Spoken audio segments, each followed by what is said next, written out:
जब पूरा भारत सो रहा था तो भारत के प्रधानमंत्री नरेंद्र मोदी जग रहे थे और 22 अप्रैल को जो पहलगाम में आतंकियों ने जिस तरीके से 22 सिंदूर को धोया था, 27 नागरिकों को बेरहमी से जो मारा था, उसका बदला ले रहे थे और ऑपरेशन सिंदूर चला रहे थे। भारत के सैनिकों ने भारत की सीमा से पाकिस्तान के 9 ठिकानों पर एयर स्ट्राइक किया, हवाई हमला किया, जिसमें पाकिस्तान के 30 लोगों की मौत होने की पुष्टि हुई है। और प्रधानमंत्री ने भी इस पर अपनी प्रतिक्रिया दी है। और कल तक जो परमाणु हमला की धमकी देता था पाकिस्तान, अब उस पाकिस्तान में रोना धोना शुरू हो चुका है। पूरे पाकिस्तान में इमरजेंसी घोषित कर दी गई है। सड़कों पर अफरा तफरी का माहौल है, लोग सड़कों से भाग रहे हैं।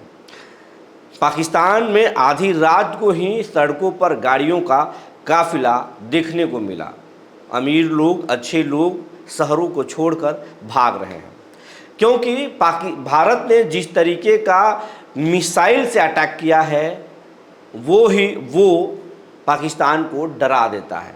पाकिस्तान भले ही लंबी लंबी बातें करता हो कि हम पुरजोर विरोध करेंगे, पाकिस्तान एटॉमिक पावर है, लेकिन पाकिस्तान क्या है ये पाकिस्तान के नागरिक से अच्छा कोई नहीं जानता है। भारत ने जिन 9 ठिकानों पर हमला किया है वो हम आपको बताते चले कि कहाँ कहाँ पर हमला किया गया है। तो भारत ने ऑपरेशन सिंदूर के तहत बहावलपुर, मुरीद के बाग, कोटली और मुजफ्फराबाद में ये हमला किया है। और जैश के ठिकानों पर और लश्कर ए तैयबा के ठिकानों पर इसमें कहा जा रहा कि जैश मोहम्मद के जो चीफ हैं उनके पूरे घर तबाह हो गए हैं। और उसके बाद में लश्कर ए तैयबा के जहाँ ट्रेनिंग सेंटर थे, मदरसे के नाम पर वहाँ पर ट्रेनिंग दिया जाता था आतंकियों के, उन तमाम जगहों को निशाना बनाया गया है। और शुरुआती दौर में पाकिस्तान की तरफ से 3 सैनिक को मारने की बात कही गई, कुछ नागरिकों के हताहत होने की बात कही गई थी, फिर 5 मौत की बात कही गई। लेकिन अब ये पाकिस्तानी मीडिया के हवाले से ये खबर आ रही है, निकल कर सामने आ रही है कि 30 लोगों की मौत अब तक इसमें हुई है। सबसे बड़ी बात पाकिस्तान की तरफ से ये भी कहा गया है, भारत तभी कुछ नहीं करा, भारतीय अधिकारी इस मामले में प्रेस कॉन्फ्रेंस नहीं किए, लेकिन एक प्रेस रिलीज ज़रूर जारी की गई है। और वो प्रेस रिलीज में कहा गया है कि भारत के जो है आर्मी जो है वो सेना ने एक प्रेस रिलीफ जारी किया है, जिसमें कहा है कि हमने पाकिस्तान के किसी भी सैन्य ठिकाने को निशाना नहीं बनाया, हमने पाकिस्तान के आतंकी ठिकानों को निशाना बनाया, हमने किसी सिविलियन को नुकसान नहीं पहुंचाया।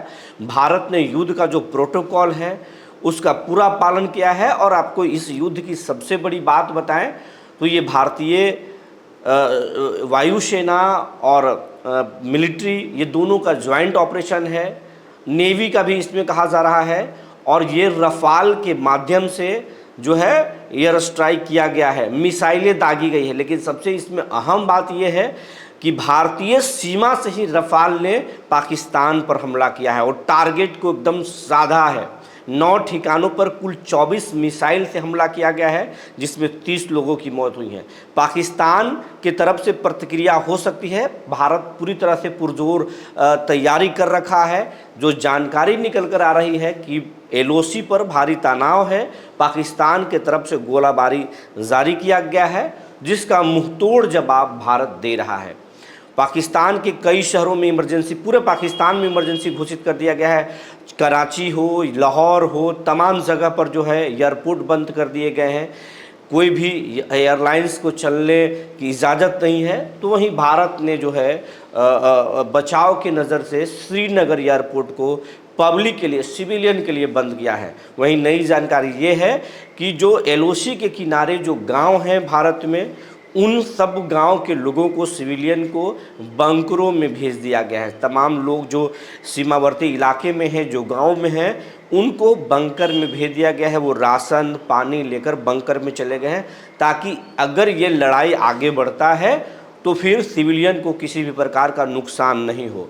बताते चले, भारत कई दिनों से 22 अप्रैल के बाद से ही तैयारी कर रहा था और आज पूरे देश भर में मॉक ड्रिल होना था, लेकिन मॉक ड्रिल से पहले ही भारत ने अटैक कर दिया और ये हमला कर दिया, ज़ोरदार हमला कर दिया। पाकिस्तान में अब अफरा तफरी का माहौल है, चारों तरफ चीख पुकार, रोना धोना मच चुका है। पाकिस्तान के कई मंत्री बयान दे चुके हैं। प्रधानमंत्री ने कहा कि 5 जगहों पर हमला है और कैराना हमला है, सिविलियन इलाकों को टारगेट किया गया है। अब प्रधानमंत्री की बात अब ये है, अमेरिका ने भी अपनी प्रतिक्रिया दी है और अमेरिका ने कहा है ये लड़ाई आगे नहीं चलेगा, हिंदुस्तान के साथ गलत हुआ था, तो उम्मीद करते हैं ये लड़ाई आगे नहीं जाएगा। अब पूरी दुनिया के मीडिया की नज़र भारत पर टिकी हुई है कि भारत आगे क्या क्या करता है। वहीं भारत की मिलिट्री जो है पूरी तरह से तैयार है और जब पूरा देश सो रहा था तो भारत की सेना पाकिस्तान में एयर स्ट्राइक कर रही थी, भारत की सीमा से ही एयर स्ट्राइक कर रही थी और भारत के प्रधानमंत्री पूरे ऑपरेशन को देख रहे थे, कंट्रोल कर रहे थे। उनके बगल में अजीत डोभाल थे एनएसए, जो पल पल की अपडेट बता रहे थे, किस सेंटर पर हमला हुआ, कैसे हमला हुआ। और आपको एक और रोचक जानकारी दे रहे हैं, ये कहाँ कहाँ से हमला किया गया है। तो ये गुजरात से भी हमला किया गया है, ये कश्मीर से भी हमला किया गया है। कई क्षेत्रों से भारत की सेना ने ज्वाइंट ऑपरेशन चलाया है और रफाल ने कमाल किया है और क्रूज मिसाइल के से जो है हमला किया गया है, बहुत ज़ोरदार हमला किया गया है। और जो भी वीडियो निकल कर आ रहे हैं वो भारतीय सेना ने इस वीडियो को नहीं जारी किया है, बल्कि ये पाकिस्तान के तरफ से जो है वीडियो निकल कर आ रहे हैं, पाकिस्तानी मीडिया के हवाले से निकल कर सामने आ रही है। लेकिन इसकी पूरी उम्मीद की जा रही है कि पाकिस्तान के तरफ से कुछ जो है प्रतिक्रियाएं हो सकती है। वैसे तो पाकिस्तान के पास कोई हस्ती नहीं है कि पाकिस्तान भारत के साथ युद्ध करे, और युद्ध करके कई दफ़ा देख भी लिया है उसका अंजाम क्या हुआ है।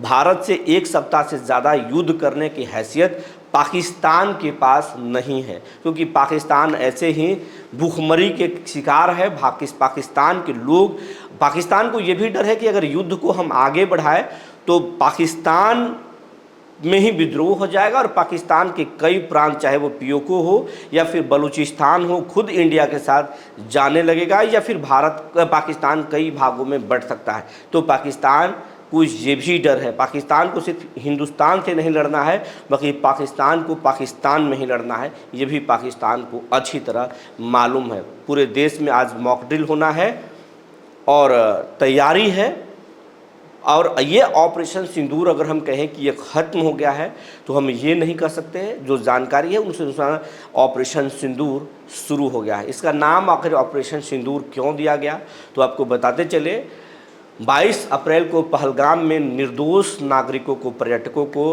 हिंदू कहकर पाकिस्तानियों ने मार दिया था, और इसीलिए सिंदूर की बात हो रही थी कि किसी का सिंदूर आतंकियों ने धो दिया पूछकर। और जब एक विनय नरवाल की पत्नी ने कहा कि मुझे भी मार दो, तो कहा था कि जाओ मोदी को बोल देना तुम्हें नहीं मारेंगे। तो सिंदूर उजाड़ दिया था। 6 दिन पहले उनकी शादी हुई थी और उसके बाद में सिंदूर उजाड़ दिया था, जिसके बाद देश के प्रधानमंत्री नरेंद्र मोदी ने बिहार में कहा था कि आतंकियों की इसकी सज़ा मिलेगी, और उसी के तहत ये ऑपरेशन सिंदूर चला गया।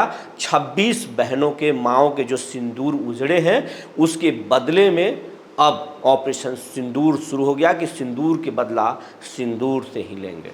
तो ये भारत की तैयारी है, बाकी भारत के हमला है जिस पर हमारी नज़र बनी हुई है। जो भी अपडेट आएंगे हम आपको बताएंगे। तब तक के लिए धन्यवाद।